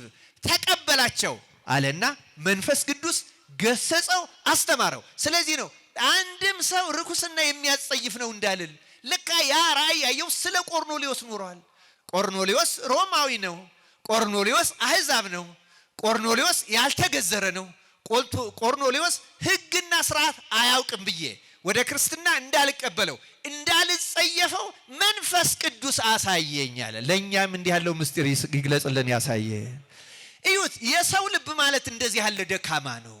ጴጥሮስ 72 ቋንቋ የሚያገልጽ መንፈስ ቅዱስ ወርዶለት ሙት አንስቶ ሽባ ተርትሮ ለአሕዛብ የነበረው ማግለል ጥላቻ ማለት ይከብደኛል። ጥላቻም አልነበረው፣ ግን በተለየ ርቀት ያያቸው ነበረ። በጣም የሚገርመው ነገር ግን ይሄ ብቻ አይደለም። ቅዱስ ጴጥሮስ ይህን ራእይ አይቶ ቆርኔሌዎስና ቤተሰቡን ካጠመቀ በኋላ ከእስራኤል ምድር ወጥተው መጀመሪያ የሄዱት ከእስራኤል ድንበር ወዳለችው ወደ ሶርያ ነው። ወደ ሶርያ ወጥተው ማስተማር ከጀመሩ ክርስቶስ ካረገ ከጥቂት ዓመታት በኋላ ጳውሎስ ክርስቲያኖችን ሲያሳድድ ኖሮ ሳውል ማለት ነው ተጠምቆ ሐዋርያ ሆኖ ጳውሎስ ከሆነ በኋላ በሶርያ እያለ ጴጥሮስ አሕዛብና ከእስራኤል ወገን ሆነው ሁለቱም ክርስቲያን ሆነው ሲመጡ አሕዛብን ትቶ ወደ ማን ይሄድ ነበር ይላል? ወደ ወገኖቹ ወደ እስራኤል። ጳውሎስ በጥፊ የመታው በዚህ ምክንያት ነው። ተመልከቱ፣ የቆርኔሌዎስን ራእይ ካየ በኋላ እስራኤልን በመፍራት እንዴት ከነርሱ ጋር በላህ እባላለሁ ብሎ አሁንም ያመራቅ አለቀቀው ነበር። ጴጥሮስ እንዲህ ያለ ነገር ካለቀቀው እኛን ይለቀናል? ሲመልሱ ይለቀናል ወይ? እግዚአብሔር ፈውስን ለሁላችን ይላክልን። አድሎ በጣም ከባድ ናት። ወገን መምረጥ በጣም ከባድ ናት። ደግሞ ይሄን ስላችሁ ጴጥሮስም አለቀቀውም እያላችሁ እንዳትጠቅሱ። ደፋሮች ነን እኛ መቼም ለድካማችን አጋዥ ነው የምንፈልገው። እግዚአብሔር ሕሊናችን ይፈውስልን። ጴጥሮስ አድሎ አድርጓል ነበር፣ ውስጡ ግን ፍርሃት እንኳን አለቀቀውም ነበር። ከባድ ነው የሰው ልብ። ለዚህ ነው የሰው ልብ እጅግ አደገኛ፣ የሰው ልብ ከሁሉ ይልቅ ተንኮለኛ እጅግም ክፉ ነው የተባለ። የሰው ልብ በጣም ከባድ ነው። ክርስቲያኖች ከባድ ነው የሰው ልብ። እግዚአብሔር ልቡናችን ያጽዳልን። ክርስቲያኖች የእውነት ነው የምነግራችሁ፣ ልባችን በጣም ከባድ ነው። እንደምናስበው ቀላል አይደለም። እንደምንገምተውም ክርስቲያኖች አይደለም። ለራሳችን እንደሚመስለንም ቅኖችና የዋሆች አይደለንም። ብዙ ተንኮል፣ ብዙ ድካም፣ ብዙ ክፋት ያለብን ሰዎች ነን። ተንበርክከን ፈውሰን እፈወሳለሁ፣ እጠበኝ እነጻለሁ ነው ያለው እኮ ዳዊት አይደለም ያለው? በሂሶጵ እርጨኝ አለ እነጻለሁ አለ። እግዚአብሔር ይጠበን፣ ይርጨን፣ ያንጻን፣ ያስተካክለን። እኛ ኢትዮጵያውያን የተገለጠ ነው ግብራችን። በጣም የተለያየን፣ የተከፋፈል፣ በቤተ መቅደስ አንድ ላይ እየቀደስን፣ አንድ ላይ እየዘመርን፣ አንድ ላይ እያስቀደስን የገሌ ዘር ነው የገሌ ምንባባል በአፋችን ባንናገረው በልቡናችን ግን ለሆኑ ሰዎች የሆነ ርቀት ቦታ ያስቀምጣል። እጅግ ክፉ ልብ አለን በእውነቱ። እንዴት ነው የሚታረቀን ታዲያ እግዚአብሔር? ለምን እንወቅሰዋለን እንዳልሰማን እንደሌለ? ይኸው ዮሴፍ ያደረገው ከወንድሞቹ ክፋት ራሱን ጠበቀ። ከሰማነው ካስያዙን በቃ ትብትብ አድርጎ ከያዘን ክፋት እግዚአብሔር ያላቀን። ክርስቲያኖች በጣም እንዴ ይሄማ ትክክል ነው እንላለን አንዳንዴ። ይሄማ ትክክል ነው እንዴ? ምኑ ነው ትክክል? ክርስቲያኖች በእውነቱ ይሄ በጣም አደገኛ ነገር ነው። ጊዜ ቢኖር ሰፋ አድርጎ መናገር ይገባ ነበረ። ሰፊ ድክመታችን ነው። ልባችን ብዙ ድካም አለው። እግዚአብሔር ከዚህ የልብ ክፋት ነፃ ያውጣ። እግዚአብሔር ልቡናችን ከተስተካከለማ አንዴ ነው የሚመለሰው። ክርስቲያኖች አንድንም ሰው አይተው።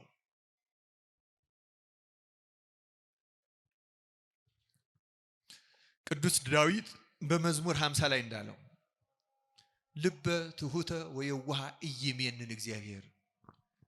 ትሁት እና የዋህ የሆነውን ልብ እግዚአብሔር በፍጹም አይንቅም ነው የሚለው።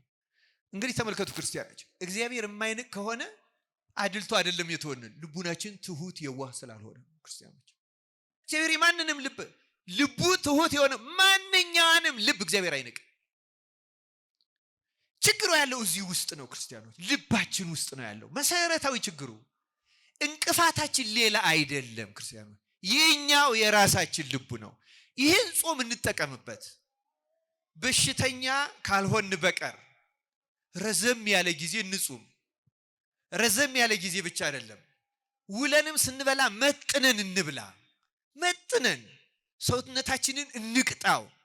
ከዚያ በኋላ መብረክረክ ተሰጥቶን ፈጣሪያችንን ልቡናችን አስተካክል ብለን እንለምነው። ክርስቲያኖች ልቡናችን ከተስተካከለ ምንም ችግር የለም። ልቡ የተስተካከለ አንድንም ሰው እግዚአብሔር ትቶ አያውቅም። አንድንም ሰው ክርስቲያኖች።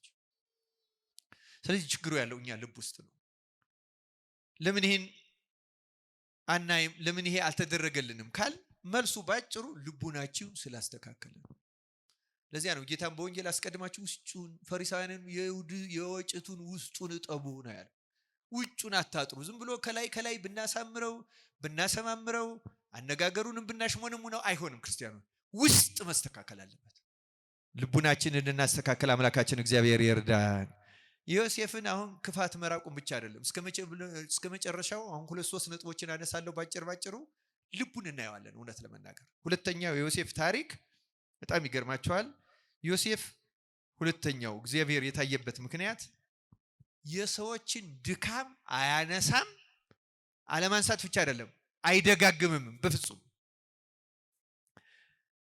ከመጽሐፍ ቅዱስ 2 ጥቅሶችን ብቻ በንባብ አሰማቸዋለሁ። ዮሴፍን መሸጡን አውቀናል አይደለም እንዴ? ዮሴፍ በጲጥፋራ ቤት የሆነውን ታሪክ ታውቃላችሁ አታውቁም? የጲጥፋራ ሚስት ወደደችውና ከኔ ጋር ተኛ አለችው፣ እምቢ አላት። እምቢ ሲላት ጨርቁን በግድ ስትይዝ ጥሎላት ወጣ ይላል አይደለም? ቅድም ያነበብኩላችሁ ኦሪት ዘፍጥረት 39 ቁጥር 7 ጀምሮ ስታነቡ ይህን ታሪክ ነው የምታገኙት። ትቶላት ወጣ። በኋላ ግን እሷ እንደዚህ ያለ መልካም ባሪያ አስገብቶ አስደፈረኝ ብላ ጮኸች። ታሰረ፣ እስር ቤት ገባ። ደግሞ የንጉሱ እስረኞች ማለት ንጉሱን በቀጥታ በድለው ሊገደሉ የሚችሉ እስረኞች የሚታሰሩበት የተለየ እስር ቤት አለ። እዛ ውስጥ ነው ዮሴፍ የገባው። እና ዮሴፍ እዚያ ገብቶም ግን በጣም የሚገርመኝ የዮሴፍ ህይወቱ እግዚአብሔር ከእርሱ ጋር የነበረ ሰው ስለነበረ ስራ አያቆምም ነበረ። እና እስር ቤትም ስራ ይሰራ ነበረ። እግዚአብሔር ደግሞ ጸጋውን አበዛለት። አሁን እኛ ብንሆን ምን አድርጌ ነው እግዚአብሔር ወንድሞቼ ጠሉኝ፣ ሸጡኝ፣ ራቁቴን ልብሴን ገፈው ነው የሸጡኝ። ከዛ ደግሞ እዚህ መጥቼ ተሽጬ ባለውበት ሳገለግል እስር ቤት ገባው። ጠያቂ ዘመድ የለኝ፣ የሚያውቀው ሰው የለም፣ ሌላ ሀገር ነው ያለው። እኛ ብንሆን ምን እንደሚሰማን አስቡ ክርስቲያኖች። ዮሴፍ ግን እግዚአብሔር ከእርሱ ጋር ስለነበረ እንደዚህ አይነት የብሶት ስሜት፣ በነገራችን ላይ እውነተኛ አማኝ የብሶት ስሜት አይሰማው። ማንም ቢተው አይጨነቅም። ማን እንዳይተው ነው የሚፈራ? እግዚአብሔር ብቻ እንዳይተው ነው የሚፈራ። አንዲት እግዚአብሔርን የምትፈራ ሴት አንዲት እግዚአብሔርን የማትፈራ ሴት ትሰድባታለች አሉ። በቃ እና አንዳንድ ሰው ሰድቦ ተሰዳቢው ካልመለሰለት ደግሞ የበለጠ ይናደዳል። ታውቃላችሁ አይደለም? እንደዚህ አይነት ሰው መልሰው ቢሰድቡት ደስ የሚለው ሰው አለ። በኋላ እንዲያው ሰድባ ምንም ዝም ስትላት አቅም ስለሌላት ነው ብላ አስባ እንዲህ አለቻት፣ ምን አባሽ አንቺ ያለ እግዚአብሔር ዘመድ የሌለሽ አለቻት። አሁን ይሄ ስድብ ነው ማለማወቅ። ኧረ እሱን ተይው እንጂ እሱን ተይልኝ እንጂ ሌላውን ውሰጂ አለቻቸው። አሁን እግዚአብሔር ማስተዋሉን ያደለ። እውነተኞች ሰዎች እግዚአብሔር ካላቸው ምንም ንቅንቅ አይፈሩም፣ አይሰቀቁም። እና ዮሴፍም እንደዚህ አይነት ሰው ነበረ። ታዲያ በእስር ቤት እያለ የንጉሱ እስረኞች መጥተው ደግሞ ለነሱ ህልም ተረጎመላቸው። እና ህልም የተረጎመው ለንጉሱ ለፈርዖን ለእንጀራ አበዛውና ለጠጅ አሳላፊው ነው። በህልማቸው መሰረት ነው የተረጎመላቸው። በህልማቸው መሰረት የጠጅ አሳላፊው መልሶ ይሾማል። አሳጥሬ ነው የምናገረው። የእንጀራ አበዛው ግን ያ እንጀራ የሚያቀርበው ግን ይገደላል። ይሄን ተረጎመላቸው። እና ያን የጠጅ አሳላፊውን ግን አንድ ነገር ጠየቀው ዮሴፍ። ሲጠይቀው አንተ እንደተፈታ አንተ የንጉሱ ጠጅ አሳላፊ ስለሆንክ እኔንም ከዚህ እስር ቤት እንደወጣ ንገርልኝ ለማለት ነው። እና ለማለት ሲናገር እንዲህ አለው። ተመልከቱ ዮሴፍ ለዚያ ለፈርዖን የጠጅ አሳላፊ ኦሪት ዘፍጥረት ምዕራፍ 40 ቁጥር 14 ላይ እንዲህ የሚል ቃል ተጽፏል። ነገር ግን አለ በጎ ነገር በተደረገልህ ጊዜ እኔን አስበኝ። ማንን አስበኝ አለ? እኔን አስበኝ፣ ምህረትንም አድርግልኝ፣ የኔንም ነገር ለፈርዖን ነግረህ ከዚህ ቤት አውጣኝ ካለ በኋላ እኔን ከዕብራውያን አገር ሰርቀው አምጥተውኛልና ከዚህ ደግሞ በግዞት ያኖሩኝ ዘንድ ምንም አላደረኩም አለ ይላል። ስለ ቃሉ የእግዚአብሔር ስሙ የተመሰገነ ይሁን። የዮሴፍን በረከት ያሳድርብን፣ ልቡናውን አነጋገሩን ያድለን ይስጠን። በእውነት እዩ፣ ዮሴፍን አነጋገሩን ስሙት። እኔን አለ ከዕብራውያን ሀገር ሰርቀው አምጥተውኛል። ተሰርቆ ነው የመጣ? ተሽጦ ነው የመጣው? እኛ ብንሆን ምን እንል ነበረ? የኔ ታሪክ ረጅም ነው፣ ቁጭ በልማ ስማ፣ አንድ ቀንም አያልቅም።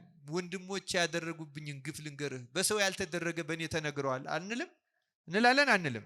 ይኸው ጻድቃን ግን የሰውን ግፍ አጉልተው አይናገሩም። ጭራሽ እንዲያውም ወንድሞቹን አላነሳቸው። ተሰርቄ መጥቻለሁ አለ እንጂ ተሸጬ ራቁቴን ጉድጓድ ውስጥ ጥለውኝ ያመጣሁላቸው ምግብ በልተው ምንም አልዘረዘረም። ሰው የእግዚአብሔር ሲሆን የበደለውን ሰው በደል አይዘረዝርም። እንዲህ ያለውን ልቡና ያሳደረብን። እስኪ ራሳችን እንመለከተው። እንኳን ስለበደሉን ሰዎች ይቅርና የበደሉን ስለመሰሉን። በነገራችን ላይ የበደሉን ሰዎችና የበደሉን የመሰሉን ሰዎች ይለያያሉ አይደለም እንዴ? እኛ እንደተበደልን እያሰብን ላንበደል እንችላለን። አብዛኛዎቻችን እንደው የምናወራው እንደተበደልን እናወራለን እንጂ ላንበደልም እንችላለን። ግን ብንበደልስ የተጨበጠ በደል ቢፈጸምብንስ? እውነተኛ ሃይማኖት ያለው ሰው እግዚአብሔር ዝም ብሎ አይታይም። ክርስቲያኖች እግዚአብሔር የሚታይባቸው ሰዎች የሰውን በደል የማይቆጥሩ ሰዎች ናቸው። ዮሴፍ የወንድሞቹን በደል አላነሳም። ሌላው ቀርቶ ረጅሙን ታሪክ ባጭሩ ልንገርህና ወንድሞቼ ለዚህ ግፍ አሳልፈው ሰጡኝ አላለም። ረጅሙን ማሳጠርም የለም አጭሩን ማስረዘምም የለም። አሁን እኛ ስለ በደል ታሪክ ነው ምናወራው። የተረዳነውን የመሰለንን አብዝተን ነው የምናገረው። ሃይማኖት ቀላል አይደለም ክርስቲያኖች። ሃይማኖት ሌላ አይደለም። ሃይማኖት ረጅም የጸሎት መጽሐፍ መድገም አይደለም። ልንገራችሁ፣ ሃይማኖት የበደሉን ሰዎች በደል እንዳልበደሉን አድርጎ መተው ነው። ክርስቲያኖች እግዚአብሔር ይሄን በእውነት ያሳደረብን። በጣም የሚገርመው ደግሞ እሱ እነዚያስ ወንድሞቹ ሆነው ነው። ጲጥፋራና የጲጥፋራ ሚስት ገዙት፣ ተጠቀሙበት። እግዚአብሔር ስለነሱ የጲጥፋራን ቤት ባረከው። ግቢውን፣ ውስጡን፣ ውጩን በሀብት አትረፈረፈለ። ይህን አድርጎ እንኳን እኔ ይህን አድርጌላቸው እነሱ ይህን አደረጉብኝ አላለም። ስለነሱም አልተናገረም። ምንድነው ያለ? አሁንም ደግሞ አለ ከዚህ ግዞት ቤት ውስጥ ያኖሩኝ ዘንድ እኔ ምንም አላደረኩም ብሎ እሱ ምንም ጥፋት ስላለማጥፋቱ ተናገረ እንጂ የጲጥፋራ ሚስት ስላጠፋቸው ጥፋት አልተናገረም። ምን አይነት ልቡና ነው ክርስቲያኖች? ምን አይነት ህሊና ነው? ሃይማኖት እንደዚህ ነው የሚያደርገው። ኃጢአትንም ሰው እንኳን አሁን እኛ ኃጢአት እንኳን አብረን ብንሰራ እገሌ ያሰራን እገሌ ታሰራችን ነው የምንለው እንጂ እኔ እንዲህ አድርጌ ሰርቼ ብለን አንናዘዝም። ዝሙት እንኳን ብንፈጽም አታላኝ አታሎን እንደዚህ ነው የምንለው እንጂ እኔ ተታለየ እኔ እንዲህ አድርጌ አንልም። ዮሴፍ ግን አላጠፋም ብቻ አይደለም ግፍ ነው የተፈጸመበት። ግፍ ተፈጽሞበት ስለራሱ ምንም አለማድረግ እንጂ ስለሌላው አይመለከተው። እዚህ ግዞት ቤት ውስጥ ያኖሩኝ ዘንድ እኔ ምንም አላረኩም አለ እንጂ እንዲህ አደረጉብኝ የሚል ስለሌሎቹ አንድም ክስ አላነሳ። እንዲህ ያለችውን ነፍስ እግዚአብሔር ያድለን። ክርስቲያኖች ይህን የጾም እንጠቀምበት። እውነቴን ነው የምነግራችሁ። የኛ ህሊና ከሳሽ ነው። እንኳን እንደዚህ የበደልንን ሰው እኮ ያልበደልንን የማቴዎስ ወንጌል ምዕራፍ 17 ላይ አንድ ታሪክ አለ። ታሪኩ ምንድነው? አንድ ሰው ልጁን ጨረቃን እያየ እሳትና ውሃ ላይ እየጣለው በሽተኛ ልጅ ነበረው እና ወደ ደቀ መዛሙርቱ አመጣው። ደቀ መዛሙርቱ ያን ጊዜ ጸጋ ተሰጥቷቸው ሁለት ሁለት እያደረገ እየላካቸው እያስተማሩ አጋንንትን እያወጡ ድውያንን ይፈውሱ ነበር። ይህም በሽተኛ አምጥቶ ወላጁ አባትየው ፈውሱልኝ አላቸው። ሞከሩ፣ ሊፈውሱት አልቻሉ። ታሪኩን ባጭሩ ለመናገር በኋላ ይሄ ሰው ልጁን ወደ ጌታ ይዞ ቀረበና ጌታ ሆይ ብዙ ጊዜ ልጅን እሳትና ውሃ ላይ ይጥለዋል፣ እንዲህ ያደርገዋል። ወደ ደቀ መዛሙርትህ አመጣሁት፣ እነሱ ግን ሊፈውሱት አልተቻላቸውም አለና ደቀ መዛሙርቱም ከሰሳቸው። እንዲህ ይገርማል። እየሰማችሁ ነው ክርስቲያኖች? ይኸውላችሁ በእንዲህ ያለው ጊዜ እንኳን ህሊናችን ወደ ክስ ያቀናል። ለዚያ ነው ጌታ ጠማማ ትውልድ እስከ መቼ ከእናንተ ጋር እኖራለሁ ብሎ ገሰጸው መጀመሪያ። ምክንያቱም ስለ ልጁ አለመዳን ደቀ መዛሙርቱ ሊያስወቅስ የሚችል እንኳን ካለ በእነሱ ድክመት ብቻ እንደተፈወሰ አድርጎ መናገር ግን አልነበረበት። ግን ተመልከቱ፣ አልቻሉም። እርግጥ ደቀ መዛሙርቱም ጌታን ጠይቀዋል። ለምን አልቻልም እኛ ብለው ጠይቀውት ነግሯቸዋል። ስለ እምነታችሁ ማነስ ነው ብሏቸዋል። እነሱም የእምነት ማነስ ይገኝባቸው ነበረ። የኛንም የእምነት ማነስ ክርስቶስ ያስወገደልን። ዋና ጉዳይ ግን ምን መሰላችሁ? ባልተበደል ነው። አሁን ደቀ መዛሙርቱ ይሄን ሰው አልበደሉትም። ባልበደል ነው እንኳን እንከሳለን። ዮሴፍ ግን በምንም መንገድ የክስ መንፈስ አላደረበትም ነበረ። አምላካችን እግዚአብሔር በየህልናችን በየአንደበታችን ያለውን የክስ መንፈስ ከኛ ያረቀልን። በኋላ ዮሴፍ የፈርዖንን ህልም ተርጉሞ ተሹሞ ታላቅ ሰው ሆኖ ታሪኩን ታውቁታላችሁ ብዬ ገምታለሁ ብዙዎቻችሁ። ወንድሞቹ እህል ሊገዙ መጡ። በኋላ ባወቁት ጊዜ አፈሩ። እነሱ እንዲያውም ለአባታቸው፣ በነገራችን ላይ የዮሴፍ ወንድሞች ታሪክ አሁን ላለነው ለኛ ለኢትዮጵያውያን ትምህርት ነው። ለአባታቸው ዮሴፍ ሲላቸው እንጃ ጨርቁ ይሄ የሱ ነው ወይ? ጨርቁን ቀዳደው በደም ነክረው እንግዲያውስ ክፉ አውሬ በልቶታል አሉት። አባትየው አለቀሰ። አባቱን ለማሳመን ነው ይሄን ያሉት። አባቱን ለማሳመን ክፉ አውሬ በልቶት ሞቷል ያሉት ወንድሞቹ በዘመን ብዛት ግን አመኑት። ይሄንን ዮሴፍ ሞቷል የሚለውን እየሰማችሁ ነው አይደል ክርስቲያኖች? አንዳንድ ሰዎች እንደዚህ እንደምንሆን ታውቃላችሁ። በሆነ ምክንያት ደንግጠን እንዋሽና ለዛ ውሸት ደጋግመን ስንናገር እውነት መስሎን ድርቅ ምንል ሰዎች አለን። ከዛ በኋላ ከዚህ በሽታ እግዚአብሔር ይፈውሰን እና አምነውት ኖረው በኋላ ስለ ዮሴፍ ሲናገሩ ዮሴፍ ሳያውቁት ስንት ናችሁ? 12 ነበር። እህሳ አንዱ አባታችን ጋር አንዱስ ሞቷል ብለው ለዮሴፍ ነገሩት። ምክንያቱም አምነዋል። ለራሱ ለዮሴፍ ሞቷል ብለው ስለ ዮሴፍ ነገሩት። ሐሰት በንስሐ ገብተንበት ተጸጽተንበት ተፍተን ካልጣልነው እውነት ይመስለናል። አሁን አንዳንድ ሰዎች እንደዛ ነው። አመክንያቸውን እንዲቢሉኝ እንዲላለው እንዲሉኝ እንዲላለው ይሉና በህሊላቸው ነገር ደጋግመው ካጠኑ በኋላ የእውነት መስሏቸው ድርቅ ለሽምግልና ሁሉ አይመቹም። እንደዚህ ያሉ ሰው እግዚአብሔር እንዲያለውን በሽታ ነቅሎ ይጣልልን እና በኋላ ግን ዮሴፍ እሱ መሆኑን ሲያውቁ ተመልከቱ፣ ሞቷል ብለው ለራሱ ከነገሩት በኋላ በጣም ድንጋ አሳፍ የት ይግቡ? መሬት ተከፍታ ብትውጣቸው ደስታ። ዮሴፍ ምን እንዳላቸው ታውቃላችሁ? አሁን ያ ብንሆን ምን እንላለን? ወንድሞቻችን እንደዚህ አድርገውም ቢመጡ እናንተማ ጎዳ ነው ብላችሁ እንዲህ አድርጋችሁ ነበር፣ ይኸው እግዚአብሔር እዚህ ያደረሰኝ እንላለን። አናንልም? ልንል እንችላለን። የማይልም ሰው ይኖራል። እውነቱ እግዚአብሔር ጸጋ ያልተለየው። ዮሴፍ ግን እንደዚህ አይነት ስሜት አልነበረው። ኦሪት ዘፍጥረት ምዕራፍ 45 ቁጥር 5 ላይ በጣም ሲጸጸቱና ሲያፍሩ ለወንድሞቹ እንዲህ አላቸው ይላል፣ አሁንም ወደዚህ ስለሸጣችሁኝ አትዘኑ፣ አትቆርቆሩም። እግዚአብሔር ሕይወትን ለማዳን ከናንተ በፊት ሰዶኛልና።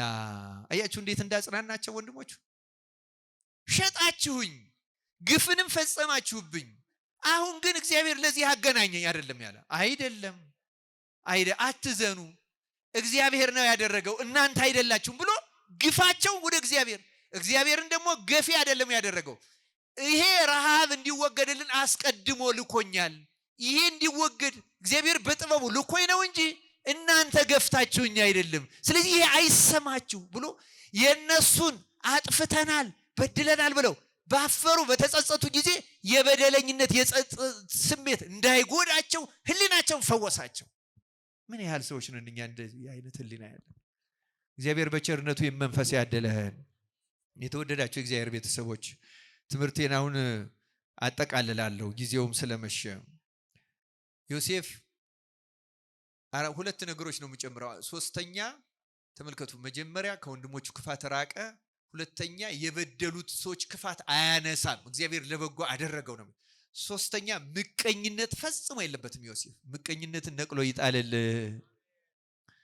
ሲሰራ ጲጥፋራንና ቤቱን ባለጸጋ ሲያደርጋቸው ይሄ ሀብት ንብረት እኔ አልበላው አልጠጣው አልለብሰው አላጌጥበት አልዳርበት አልኳልበት ዘመድ አረዳበት ለምን ይደክማል ብሎ የማይመቀኝ የማይሰስት።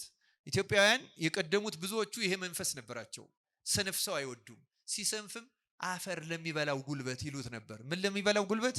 ምንም ብታጠራቅመው ሰብተ የት ትደርሳለህ? ትሞታለህ፣ አፈር ይበላዋል። ስራበት ማለት ነው። አትመቅ። ምቀኝነት አይወዱም ነበር። ስንፍና አይወድ። አራተኛው የዮሴፍ ትጉ ሰራተኛ ነው። እስር ቤት ገብቶ ሰራተኛ ነው። ተሽጦ ሰራተኛ ነው። ባሪያ ሆኖ ሰራተኛ ነው። ፈርዖን ሾሞት ሰራተኛ ነው። ዓለምን በዚያ የረሃብ ዘመን ከረሃብ ለማዳን እግዚአብሔር የመረጠው ሰራተኛ ትጉ። እግዚአብሔር የታየበት ለዚህ ነው። ርዕሳችን እግዚአብሔርን ምን ማለት ነው? ተናገሩ። እግዚአብሔርን ምን ማለት? ማሳየት። እግዚአብሔርን ለማሳየት አንደኛ ከክፋት መራቅ፣ ሁለተኛ የሰውን በደል ክፋት አለመቁጠር፣ ይቅር ማለት፣ ንጹህ ሕሊና ማድረግ፣ አለመመቅኘት፣ በማንም ማደግ መበልጸግ፣ ምንም ማለት። እግዚአብሔር እኮ በኋላ እጥፍ አድርጎ ከፍሎታል። ዮሴፍ የቀረበት ነገር የለም።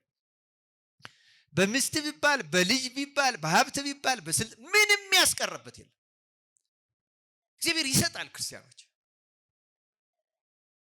ትጉ ሰራተኛ ነው እና እግዚአብሔር ስለዚህ ተመልከቱ ቅዱሳን እነማን ናቸው ስንል ቅዱሳን ከእንደዚህ ያለ ነገር ሁሉ ነጽተው እግዚአብሔር የሚገለጽባቸው እግዚአብሔርንማ በባህሪው መላእክትም ማየት አይችሉም በነገራችን ላይ ማንም እግዚአብሔርን ማየት አይችልም እግዚአብሔር የሚታየው በሰው ነው ለዚያ ነው ቅድም ዮሐንስ ወንጌል ምዕራፍ 14 ላይ መጥቼ በአንተ ውስጥ ማደሪያ አደርጋለሁና እንዴት ነው የምትገለጥልና እንዴት ነው የምናይህ ለዓለም ሳይሆን ለኛ ለምና እንዴት ነው የምትገለጥ የሚገለጠው በራእይ ነው አላለም በህልም ነው አንተ ውስጥ መጣ አድራል በስራ በህይወት እገለጠ እታይብሃለሁ ክርስቲያኖች ቅዱሳን የምናከብራቸው ለምንድን ነው ካል እግዚአብሔር የሚታይባቸው የሚገለጽባቸው ሰሌዳዎች ቅዱስ ሆኖ እግዚአብሔርን የሚጋርድ አንድም ሰው የለም ልንገራችሁ እግዚአብሔርን የሚጋርድም ፍጥረትም የለም እንኳን ጻድቅ ኃጢአተኛም እግዚአብሔርን መጋረድ አይችልም ክፉም በክፋቱ መጋረድ አይችልም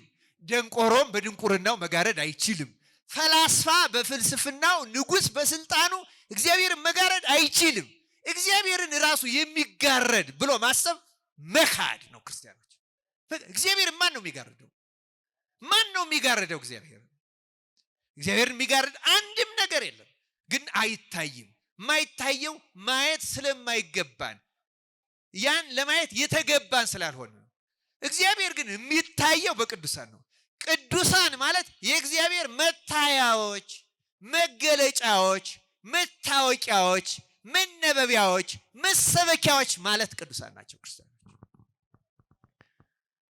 በዮሴፍ የታየ አምላክ በቅዱሳን ነቢያት በቅዱሳን ሐዋርያት በቅዱሳን ጻድቃን በቅዱሳን ሰማዕታት በቅዱሳን መምህራን ካህናት ምእመናን የተገለጠ አምላክ እኛን ኃጣንን በዚህ ጾማችንን ጾመ ስርየት ጾመ ድኅነት አድርጎ ተቀብሎ ልቡናችን አለስልሶ ወደ ይቅርታ ወደ ፍቅር መልሶ መጥቶ በእኛም ዘንድ ማደሪያ አድርጎ ይገለጥልን ይታይልን ይገለጥብንም ዘንድ የእርሱ መልካም ፈቃድ ይሁን።